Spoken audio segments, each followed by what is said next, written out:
Hello friends, मैं आशा करता हूँ कि आप सब लोग सही होंगे और अपनी पढ़ाई अच्छे से कर रहे होंगे। आज हम असिस्टेंट प्रोफेसर मैकेनिकल इंजीनियरिंग में प्रीवियस ईयर यानी जो पहले जो एग्ज़ाम्स हुआ था उसमें पूछे हुए टेक्निकल क्वेश्चंस के बारे में डिस्कशन करेंगे। इससे पहले वाले वीडियो में हम जो मैथमेटिक्स वाला पार्ट था उसके क्वेश्चंस को हम डिस्कस किए थे, तो उसमें 40 क्वेश्चन थे। आपको पता है कि 100 क्वेश्चन रहा करता था पहले, उसमें से 40 क्वेश्चंस मैथमेटिक्स के रहते थे और 60 क्वेश्चन टेक्निकल के रहते थे। लेकिन अब जो आपका एग्ज़ाम होगा उसमें 80 क्वेश्चंस रहेगा टोटल, और मैथमेटिक्स का कितना रहेगा ऐसा कुछ नहीं बोला गया है, उस समय भी नहीं बोला गया था, लेकिन 40 क्वेश्चन 40-60 के रेशियो में था। तो इस बार अराउंड हम आशा करते हैं कि अराउंड 20 क्वेश्चंस रहेगा मैथमेटिक्स का। चलिए हम बिना देर किए हुए अपना टॉपिक स्टार्ट करते हैं। चलिए, तो सबसे पहला क्वेश्चन है उसके क्रम में, यानी 41 नंबर क्वेश्चन ये है। ये असिस्टेंट प्रोफेसर, चलिए ये असिस्टेंट प्रोफेसर मैकेनिकल में पूछा गया क्वेश्चन है। असिस्टेंट प्रोफेसर मैकेनिकल इंजीनियरिंग में आया हुआ क्वेश्चन है ये, ठीक है। ये the stress distribution in a curve beam when subjected to pure bending couple is. जब कर्व बीम रहता है, जैसे बीम आपको पता है कि क्या होता है, ये सब हम जब अगर ऐसे रहता तो बताते, हम तो बस अभी यहाँ क्वेश्चन डिस्कशन करते हैं। ये बीम है, अगर इसी में ये कर्व बीम रहता है ये टाइप से, तो इसमें जब जो डिस्ट्रीब्यूशन होता है किस टाइप से होता है, तो देखिए ये नन लीनियर डिस्ट्रीब्यूशन और हाइपरबोलिक होता है। मेन यहाँ पे ये ध्यान रखने वाली है, हाइपरबोलिक इक्वेशन होता है इसका। उसके बाद 42 नंबर क्वेश्चन है, spline shaft means A shaft with, इसका आंसर सी होता है, की इंटीग्रल विथ द शाफ्ट, की इंटीग्रल विथ द शाफ्ट।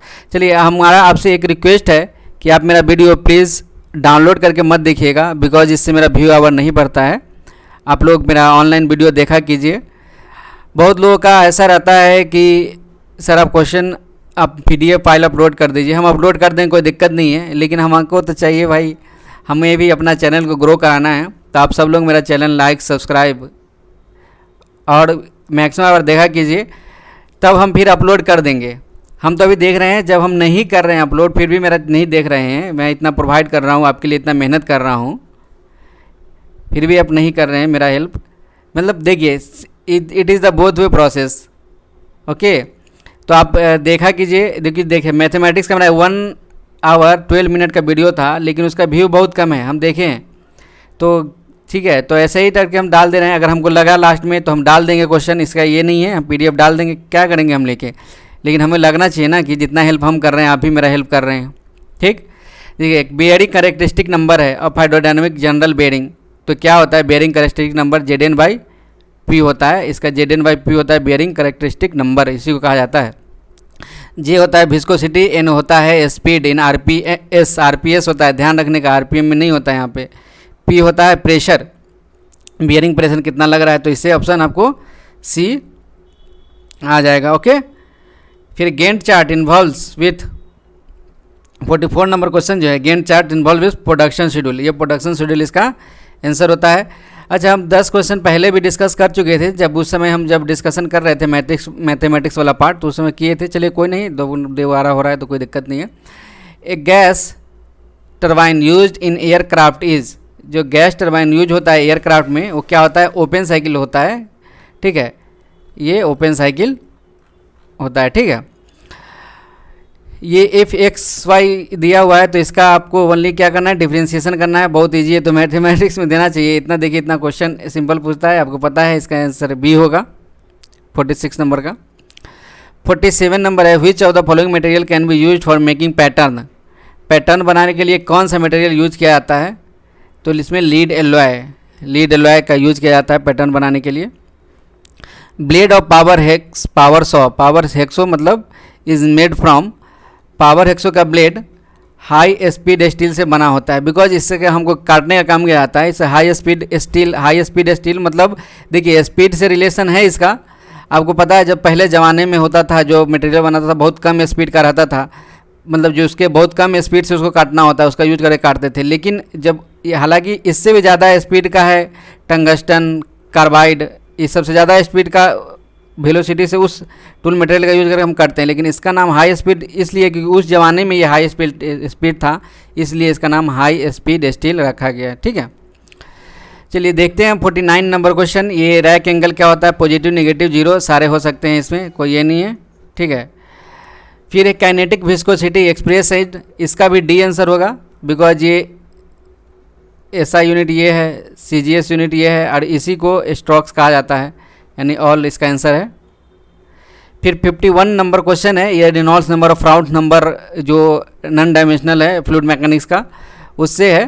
तो रेनॉल्ड्स नंबर जो होता है inertia force by viscous force होता है, inertia force by viscous force, ठीक है, इनर्शिया बाय विस्कस, यानी ए इसका आंसर होगा, ठीक है। इसमें जो एक इक्वेशन भी आता है, आपको पता है, सिंपल जो इसका इक्वेशन है, रेनॉल्ड्स नंबर को आर ई से डिनोट करते हैं, आर ई से डिनोट करते हैं।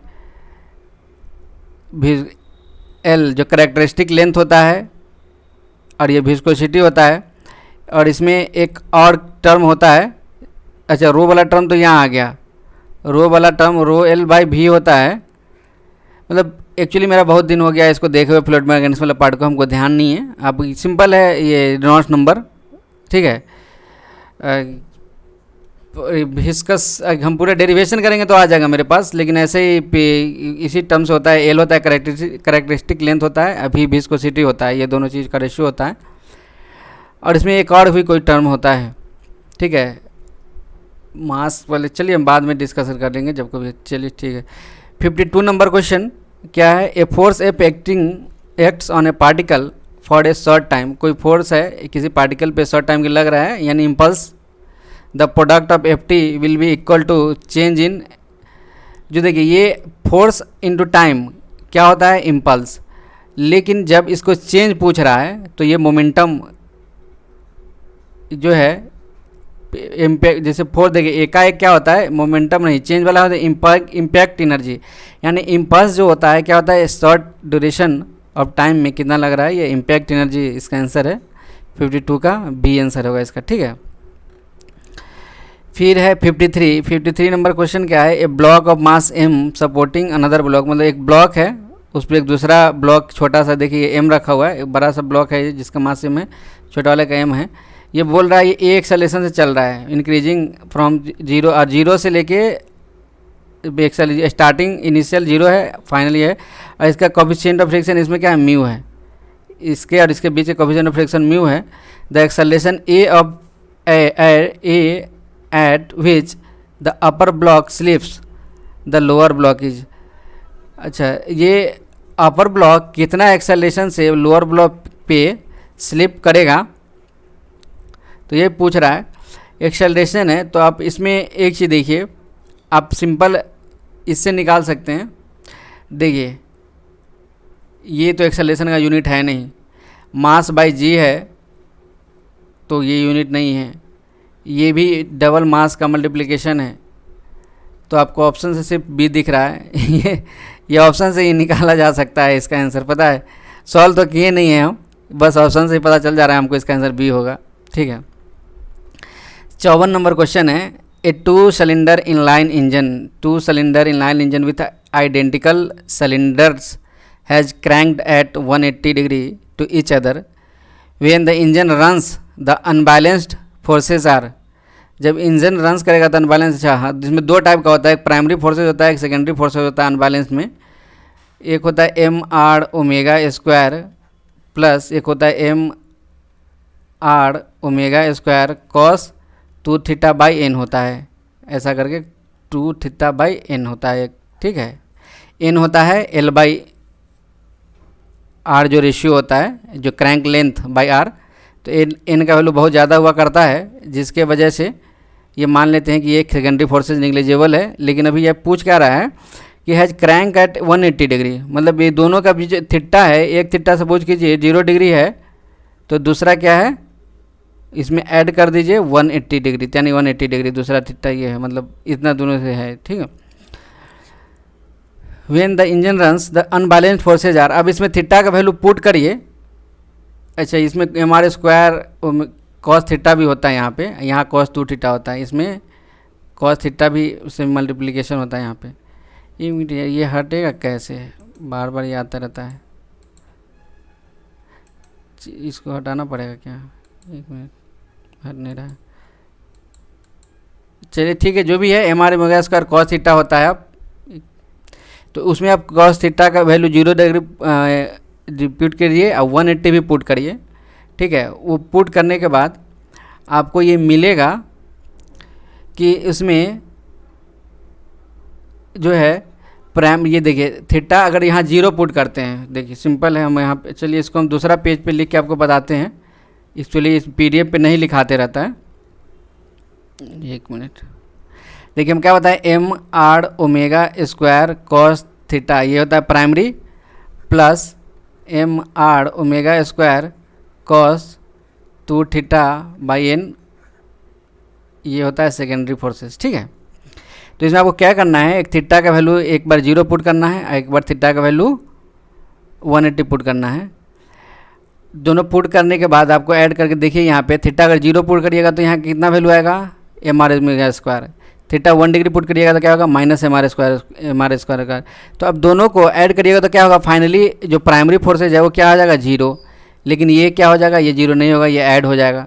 तो यानी इसीलिए इसमें जो क्वेश्चन है, देखिए ये जो क्वेश्चन है इसमें पूछ रहा है, तो ओनली सेकेंडरी फोर्सेज रह जाएगा, the unbalanced forces are secondary forces इसमें रह जाता है, ठीक है। एक मिनट, अनबैलेंस फोर्सेज सेकेंडरी रह जाता है, प्राइमरी कैंसिल हो जाता है, ठीक है। फिर 55 नंबर क्वेश्चन है, द 2 कॉलम्स डिफरेंट लेंथ, दोनों कॉलम का डिफरेंट लेंथ है, having circular cross section having the same L/D ratio, L/D ratio मतलब slenderness ratio 100, both are hinged end, दोनों का हिंज्ड इंड है, मतलब इसका 4 कंडीशन है, अलग 4 कंडीशन जो होता है पढ़े होंगे आप लोग। तो the compressive stress P/A at the critical buckling load for the larger column will be, for the larger column. अच्छा देखिए सिंपल है, एक बकलिंग लोड का एक फार्मूला होता है पाई स्क्वायर, ये लेमडा यही होता है सिलेंडर रेशियो, ठीक है ना। ये P क्रिटिकल का फार्मूला होता है पाई स्क्वायर, यहाँ पे कुछ समथिंग टर्म होता है, अभी हमको मतलब है लेमडा स्क्वायर से, ठीक है। तो ये जिसका L/D ज़्यादा होगा तो ओवरऑल क्रिटिकल लोड क्या हो जाएगा, कम हो जाएगा, क्रिटिकल लोड क्या हो जाएगा, ओवरऑल कम हो जाएगा, ठीक है ना। तो क्या पूछ रहा है, the 2 columns of different length having circular cross section have the same. अच्छा देखिए लेंथ से यहाँ मतलब नहीं है, हमें मतलब क्या है L/D से, ये L/D रेशियो से। अच्छा देखिए इसका हम बताते हैं, इसका एक्चुअली इस टाइप से होता है, क्रिटिकल लोड होता है पाई स्क्वायर E करके होता है, या पाई E स्क्वायर करके होता है, कुछ ऐसा ही लेमडा स्क्वायर। तो L/D होता है, यहाँ लेमडा बोल रहा है सेम है, तो हमको लोड पे डिपेंड नहीं करेगा, ठीक है ना, ये लोड पे डिपेंड नहीं करेगा, यानी सेम वैल्यू होगा। इसका आंसर हो जाएगा इक्वल, इसका आंसर क्या हो जाएगा, इक्वल, ठीक है। चलिए तो हम आगे देखते हैं 56 number question, in A clamped free vibration of a mass supporting on a spring and has a damper where the damping force is proportional to the velocity, damping force velocity के proportional होता ही है, बात सही है।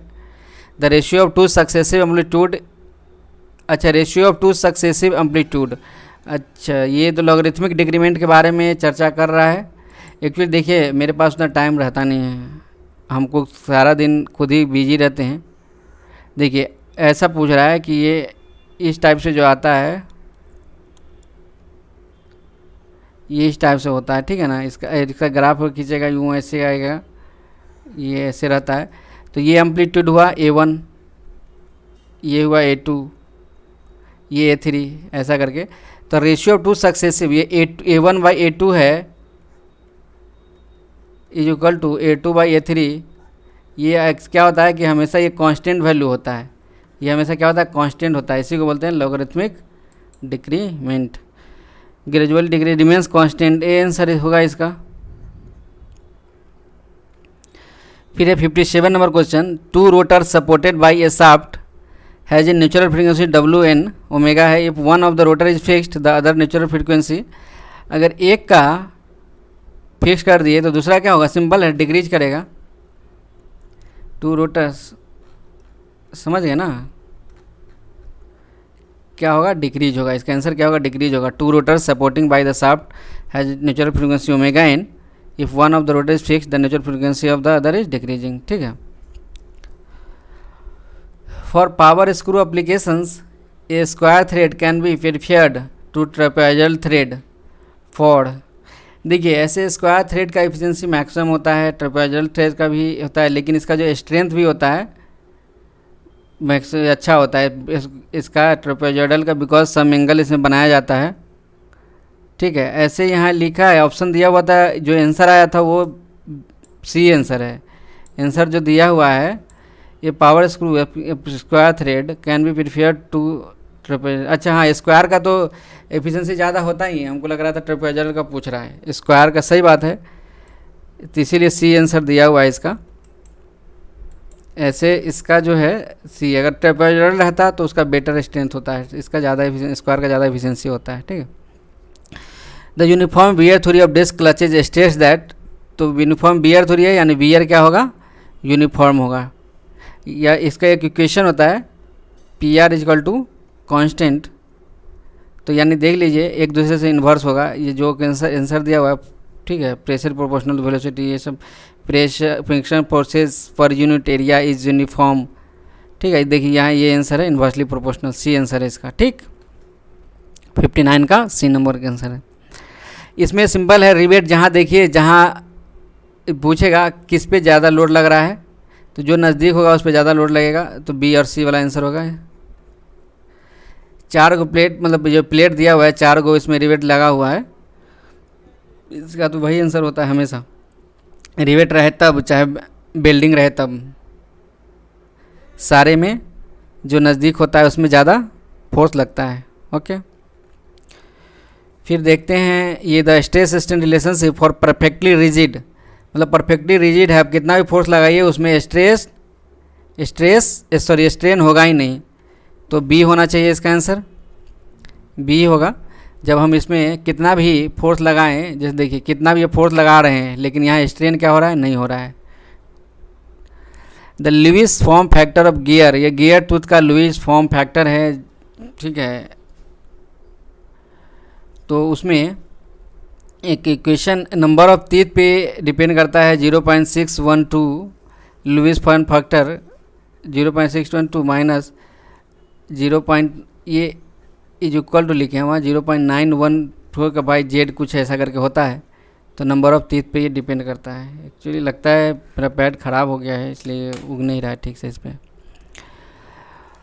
फिर है for 2 geometrically similar shaft of the same material having diameter दिया हुआ है, if smaller one has torque capacity 1 kilogram पर metre then the larger one will carry, तो लार्जर वन क्या करेगा, बिकॉज इसका टॉर्क का इक्वेशन आपको पता होगा, torque T by J equal to G theta, इस पर यार G theta by R by T by R होता है, जी थीटा बाई एल होता है, सॉरी।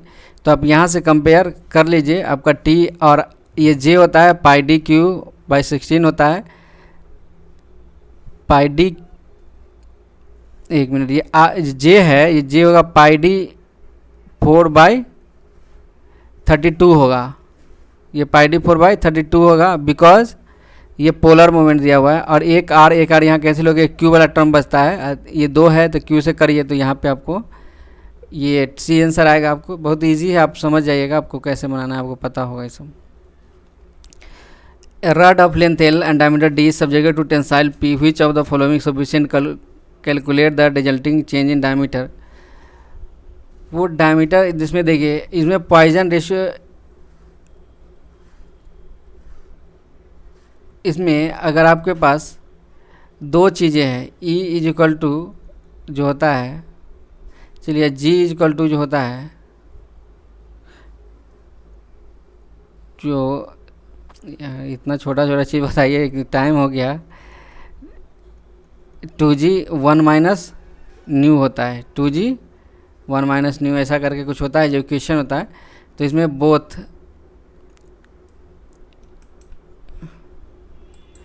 ये जो है बोथ आपको ये दोनों पता होना चाहिए, तो सारा चीज़ कैलकुलेट हो जाएगा। अच्छा, इसमें तो जो the flywheel of a moment's of inertia I1 I2 दिया हुआ है, कोई फ्लाईव्हील है उसका मोमेंट ऑफ इनर्शिया दिया हुआ है, सिंपल है। तो इसमें क्या पूछ रहा है, आर फिक्स्ड टू 2 इंच। ये इंजीनियरिंग सर्विस में आया हुआ क्वेश्चन है, इंजीनियरिंग सर्विस में आया हुआ क्वेश्चन है, ये मुझे याद है। Fixed 2 inch of a uniform shaft and they form the torsional vibration system. If I1 is greater than I2 then the node will be, देखिए जो ज़्यादा बड़ा होता है नोड उसके नज़दीक में बनता है। ये बड़ा है यार, इसको हो क्या गया है, चलिए रुकिए एक फिगर बनाते हैं, आपको ऐसे पता होगा, आप इंजीनियरिंग सर्विस में पढ़े ही होंगे इसको। देखिए जो शाफ्ट है, एक छोटा शाफ्ट है एक बड़ा शाफ्ट है, ये I है। तो ये जनरली क्या होता है कि ये नज़दीक बनता है जब बड़ा वाले शाफ्ट की तरफ में, ठीक है ना। तो नियरर टू, वो गप लिख लीजिए, वो सिंपल ये आंसर होगा इसका।